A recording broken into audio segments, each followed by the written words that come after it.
Hello everyone. So welcome to the part 2 of the solution video. So we're gonna talk about the question number 9, 10, and 11, which are all about relational algebra and SQL statements and of this like midterm exam. So let's get started. For question 9, using the relational model given in the background information, write a relational algebra query to find the name and emails of students who have signed up for WOD sessions but never for Foxtrot or Flamenco.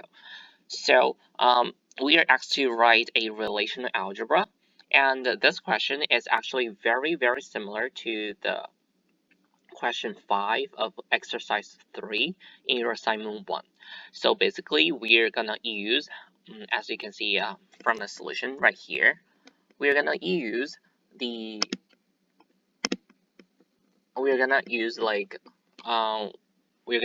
produce two parts first, and then use subtraction to get the final result. Actually, the solution is kind of big, is a little bit off. But the first line is correct. It's like we're gonna produce our WODs first. So it's like a Venn diagram, right? To begin with, we select the dance form of WODs out of our registration table and use this information we can get the email of the student and use these emails to join with my student table so that I can get the information of the students who have registered for WODs courses. And we select out their student name and student email. So after the first row, we have got like the information of the students who have already registered for WODs. And now we are gonna subtract the students who have also registered for either flamenco or foxtrot, right? So we just use a subtract, and here in the inner bracket there should be actually the same operation as the previous line, and then we are gonna select out the student name and the student email. So I'll write the correct solution here. Okay, so as I said, if you are not very familiar with the relational algebra and you're super strong in SQL, you can just write SQL queries. Okay, so here should be the SQL query. We select the email from registration for students who have registered for WODs, and then we eliminate the students who have also registered for flamenco or foxtrot. So pay attention that in the where statement, if you use something like n, that is to say where D form is equal to flamenco, or your D form is equal to foxtrot. So after that, we have this block, the inner block. We have produced the email addresses of students who have satisfied those conditions, and then we select the students using these conditions, because we beside the email address, we also need their names, right? So we need to refer back to the student table and then select out the corresponding email and student names. Okay, so that is question 9. So for question 10, using the relational model given in the background information, write a SQL query that will show us which instructor have taught or are teaching which students a salsa session. It should output the name of instructor along with the name and email of the student. Do not include duplicate records in the output. Okay. So this question is very straightforward, I suppose. It's like okay. Mm-hmm. So let's like interpret the solution. This is correct. So basically we are like joining several tables because you remember from our ER model, for our or relational model, we have like the registration. It is like a student registers for one session. So registration acts like the table of the relation. And here the where si dot d form is equal to salsa, that is to like to satisfy the condition that the instructor is indeed teaching a salsa course, right? And we here have to like have the session instructor dot dance form is equal to the registration stance form, and the SI start date is equal to registration start date. That is to like to match the entries of the two tables so that they are like they can be like selected accordingly. And the last criteria, like the first and is to match session, and the last and is to match students by like by matching the registrations email addresses with the addresses in the student table. And as said in the question, it should output the name of the instructor along with the name and email of the student, and that is what we did here. We select actually the SI, the instructor name, and the student name, and as the email right here. And finally, because we were asked to not include any duplicates, so we use a distinct. But actually, this query statement is not very efficient because normally in a database system, if we say distinct, then the database, the operation will like scan all the output to check for duplicates. So this distinct, just if you're not sure, or if you're like pretty confident that your output does not include any duplicates, just do not use this keyword because this will slow down your operation very heavily. Anyways, this is like for exam, right? Because it asks not to include any duplicates, so we just put a distinct.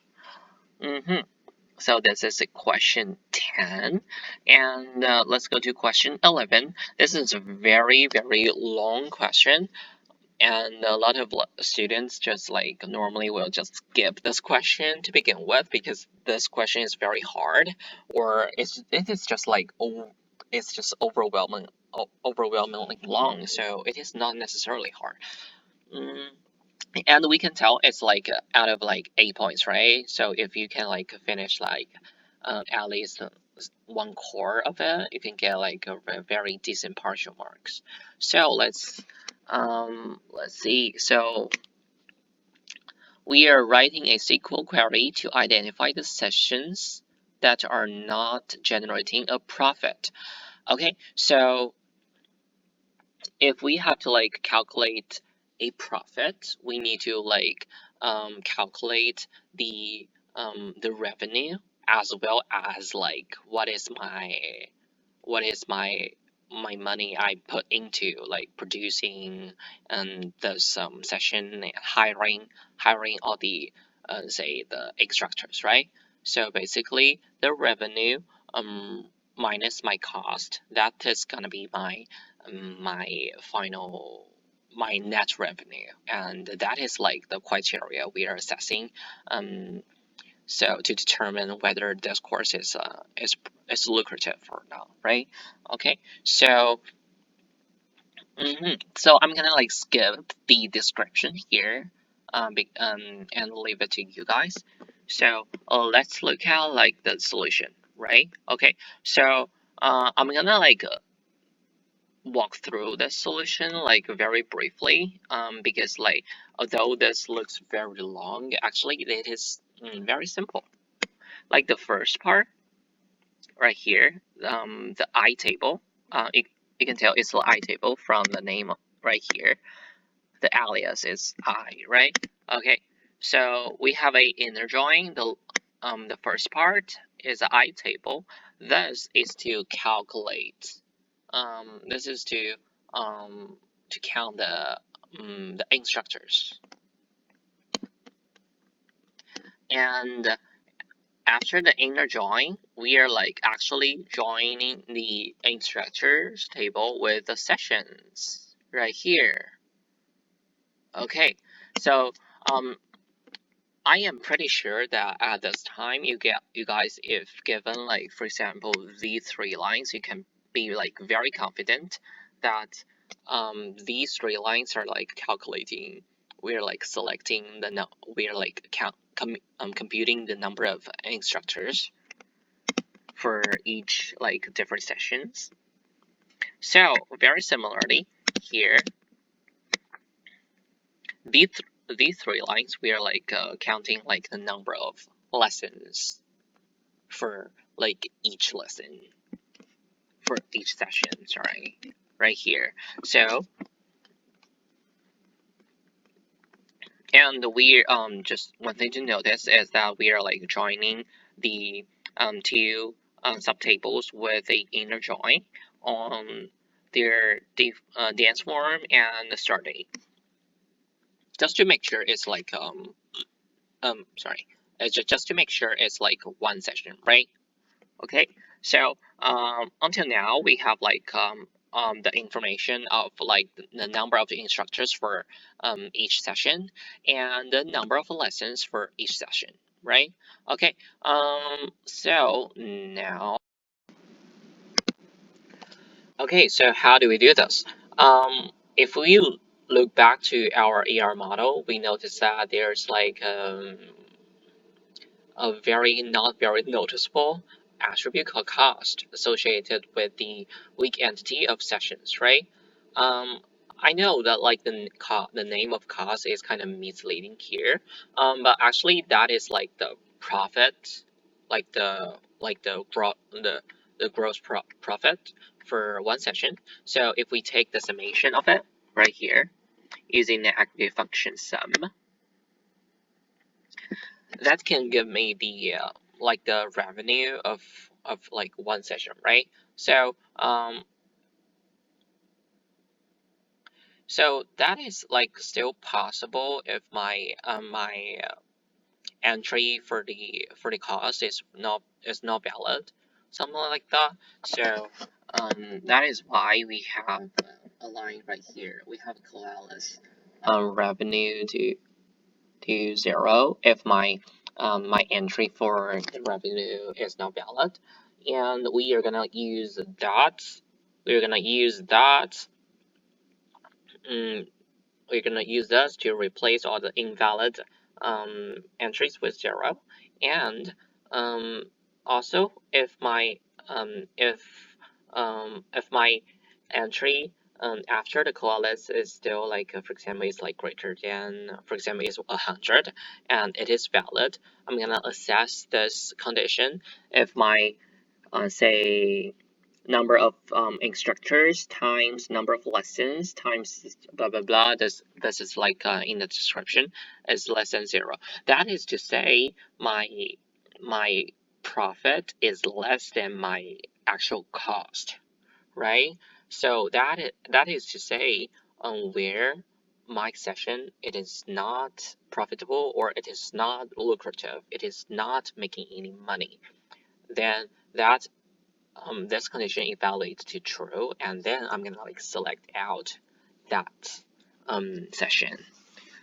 So I know like this question is kind of long, but actually if you're able to produce, for example, if you're gonna like write something up to here, that is to say, okay, I do know how to like count the number of instructors and I do know how to like count the number of lessons. I guess you can get for example like 4 out of 8 or if you're able to show that you indeed how to know, for example, like how to select, you may like assume you know how to calculate the cost, and then you show that, oh, I am able to write how I'm gonna select a session based on whether it is lucrative or not. You can also get like 45 out of 10 out of 8. Sorry. So this question is not that hard. It is just, it's kind of long. So um so, as a suggestion, so if during exam you have like no clue how to approach question number 11 or something like this, initially you can just like leave it, or you can write out some like partial steps. You're gonna say, okay, I only know how to calculate some attributes or some stuff. You can just write. You can just describe what you have got and write some part of the SQL statement, and you may like get very decent partial marks.